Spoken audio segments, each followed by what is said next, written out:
Hola, ¿qué tal están? Bienvenidos. ¿Cómo preparar la EBAU? En este vídeo explicaré algunas técnicas, algunos procedimientos para que los alumnos de bachillerato puedan afrontar con más éxito, con buenos resultados, los exámenes de la EBAU, fundamentalmente en Asturias, pero también de forma general en toda España. En primer lugar, hay que decir que estos exámenes no solo evalúan los conocimientos adquiridos durante el bachillerato, como se sabe, sino que también determinan el futuro universitario y el futuro profesional de los aspirantes, de los estudiantes.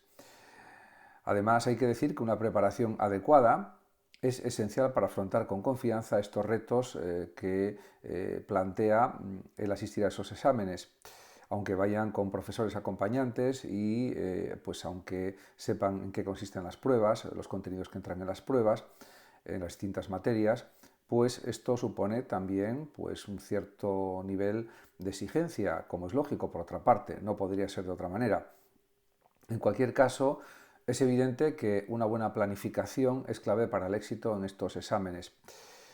También es preciso que los alumnos utilicen los recursos y materiales proporcionados por el centro educativo, por institutos, colegios,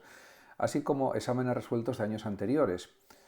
porque en las universidades pues, los exámenes quedan en la página web de los centros universitarios, de las universidades, y ahí los alumnos pueden consultar. Por ejemplo, en el caso de Asturias está Uniobi, la Universidad de Oviedo, donde los alumnos pueden consultar todo tipo de exámenes, pues historia de la filosofía, de historia de España y de otras materias, de matemáticas, etcétera. Por supuesto, eso ayudará a los estudiantes a familiarizarse con el formato de las preguntas, con el tipo de preguntas que van a plantearse y a identificar los temas más frecuentes, aunque esto no supone que no haya que estudiar de una manera extensa, muy detallada y pormenorizada todos los contenidos que entran para el examen, porque esa es una de las técnicas que da mejores resultados. Si se estudia todo el contenido que entra en el examen de una manera muy profunda, muy detallada, pues generalmente los resultados son muy buenos o bastante buenos como mínimo. También es interesante o es adecuado, es apropiado que los estudiantes de bachillerato elaboren resúmenes, mapas conceptuales, que realicen también simulacros de examen y sobre todo también que sepan subrayar los textos de contenido que tienen que estudiar para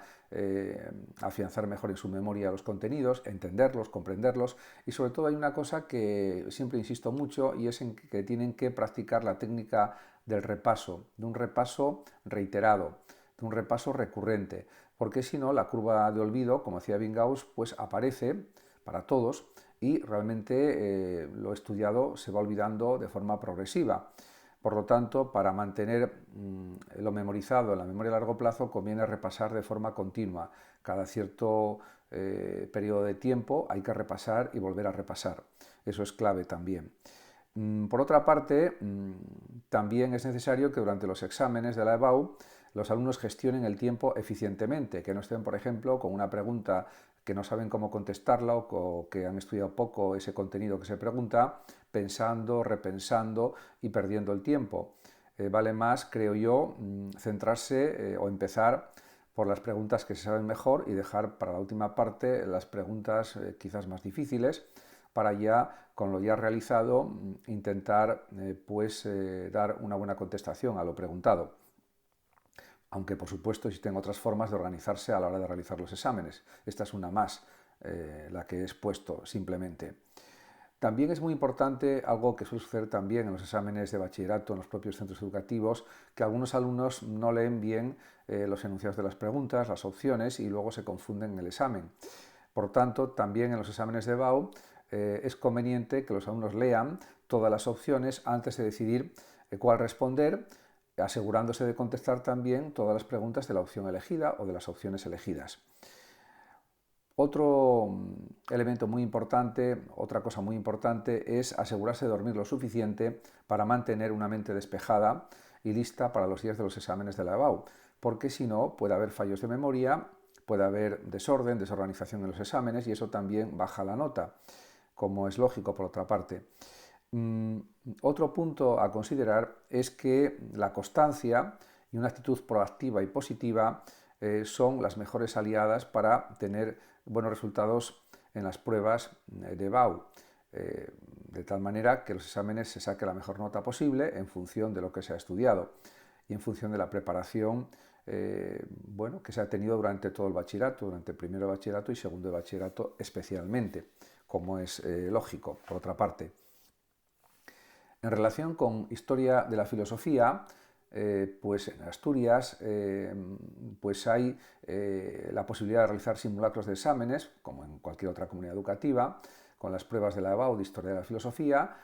Además ya están en la página web de la Universidad de Oviedo las pruebas de la EBAU de años anteriores y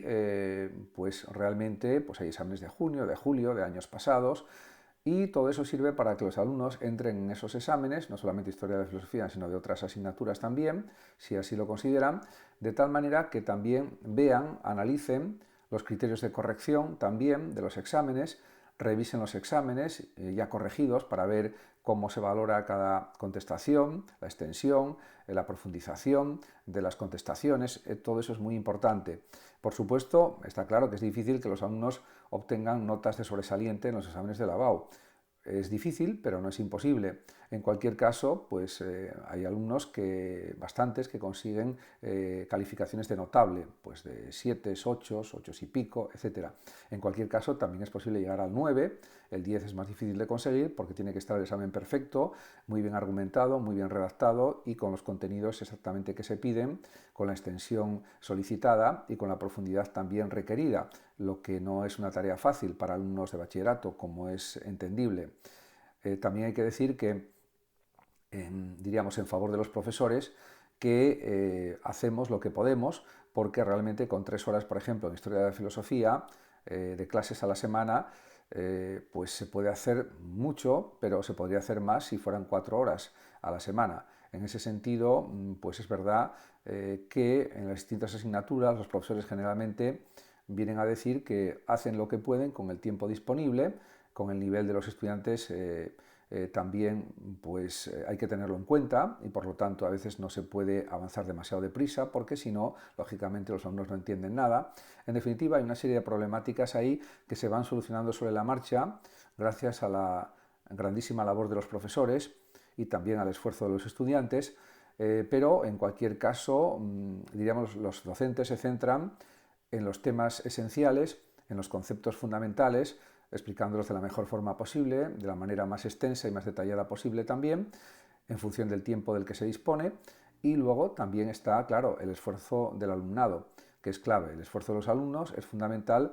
porque por muy bien que explique y dé la materia al profesor, pues depende también de lo que realicen los propios estudiantes. Por lo tanto, por ejemplo, en Historia de la Filosofía, es necesario que los alumnos estudien con profundidad y amplitud y detalle, el máximo detalle posible, los temas de Historia de la Filosofía y también, por supuesto, que aprendan a conectar los conceptos y las ideas con el mayor detalle posible, con coherencia, con rigor, con profundidad, etc. También es importantísimo en los exámenes de la EBAU cuidar mucho la redacción, no cometer faltas ortográficas, revisar al final del examen para poner las comas adecuadas, puntos seguidos, puntos y aparte, etc. Y luego la elección de los términos al escribir también debe ser cuidadosa y rigurosa. Es un examen oficial, son exámenes oficiales y por lo tanto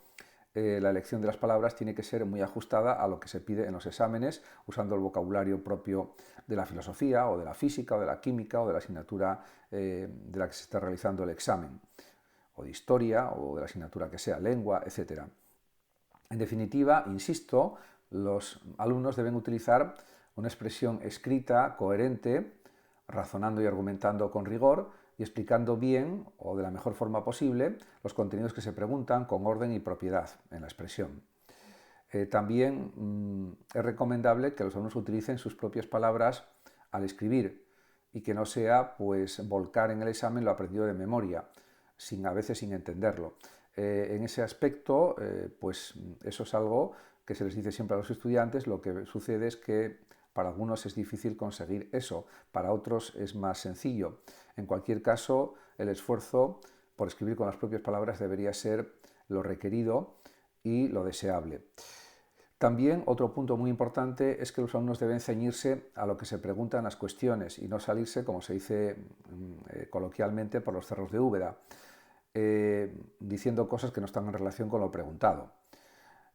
Tampoco hace falta ser demasiado extenso en las contestaciones, porque el papel que se tiene es limitado, aunque sea amplio. También conviene revisar el examen para ver si está todo bien puntuado, etcétera, y bueno, por ver el orden de lo explicado, etcétera. Y por último, cabría decir que es importante que los estudiantes procuren contestar todas las cuestiones, por supuesto si las saben, porque todo puntúa algo, en mayor o menor medida, según diríamos la calidad de lo contestado, si está más completo o menos completo, si faltan ítems que habría que haber puesto y explicado. Si una pregunta, por ejemplo, hay que poner 10 puntos fundamentales, se ponen 5, pues lógicamente la puntuación baja a la mitad. Y eso está en los criterios de corrección también de los exámenes, que los alumnos pueden consultarlos en todas las asignaturas, no solamente en Historia de la Filosofía. Por tanto, al final es una cuestión de que los alumnos profundicen, repasen los contenidos durante una serie de días antes de la EBAU, que generalmente suele comenzar a mediados, el tiempo de preparación de la EBAU a mediados de mayo, de este mismo mes de mayo en que estamos, generalmente a partir del 16 o fechas similares, y en esas semana o semana y pico de preparación, o 15 días de preparación aproximadamente, pues realmente consultar todas las dudas con los profesores, y en su caso pues realizar exámenes, repetir exámenes para ver un poco dónde se acierta y dónde se falla, y sobre todo tener muy en cuenta las instrucciones de la EBAU de la propia universidad por la que se va a presentar cada alumno. En ese sentido, los correctores de la EBAU se ajustan a los criterios de corrección, a lo que se llama la rúbrica, las famosas rúbricas, y esas rúbricas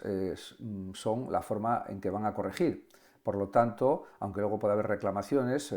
si se considera que la nota no es la ajustada a lo que se ha explicado en el examen, en cualquier caso hay distintas formas de reclamación, como ya saben los alumnos, porque se lo explican los tutores de segundo de bachillerato, pues a pesar de eso conviene que se fijen en esas cuestiones. Lo que es evidente es que cuanto más contenido se estudie en relación con el temario de cada asignatura, tanto mejor. Por lo tanto, hoy en día, gracias a Internet, los alumnos, además de los materiales que pueden tener, de los libros de texto, de otros materiales, etcétera, de los que disponen, pueden consultar cuestiones a través de Internet, en las distintas asignaturas también, y eso les facilitará tener un conocimiento más amplio, más riguroso, más extenso, lo que les ayudará a contestar con más facilidad y también con más propiedad a las preguntas. Es verdad que también hay una cuestión importante, y es que la lectura es esencial también para las pruebas de la EBAU, porque, por ejemplo, en literatura, en historia, yo diría que más bien en lengua y literatura y en historia, y también en otras asignaturas, por supuesto, pues cuanta más cultura tengan, cuantas más lecturas hayan acumulado, en economía y en otras asignaturas también, por supuesto, física, biología, etcétera, pues eso, si tienen mayor cultura científica, más conocimientos, eso se nota en los exámenes de la EBAU también, lógicamente. Además de que si son buenos lectores y leen con frecuencia, tienen hábito de lectura, eso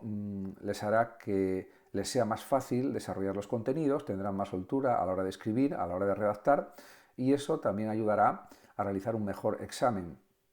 Además, hay otro punto a considerar, y es que si los alumnos leen bastante o leen mucho, pues eso les sirve para aprender a no cometer faltas ortográficas, a saber buscar sinónimos ante una palabra de la que dudan o que creen que no puede ser la más específica, la más adecuada, etc. Y también a tener la habilidad de poder realizar, con rigor también, reformulaciones léxicas para explicar un concepto de distinta manera. En definitiva, saber combinar bien los términos a la hora de explicarse por escrito. De hecho, la expresión escrita es importantísima, también lo es la expresión hablada, la expresión oral, y en definitiva ambas se complementan. En cualquier caso, insisto, el que estén acostumbrados a leer lo más posible, eso también sería otro elemento a considerar como muy positivo de cara a la realización de las pruebas o de los exámenes de la EBAU en cualquier asignatura, diría yo. Con esto creo que he dado una serie de orientaciones que creo que pueden ser útiles. Muchas gracias a todos y hasta mi próximo vídeo. El que lo desee puede compartir este vídeo, darle like o suscribirse a mi canal de YouTube. Hasta siempre.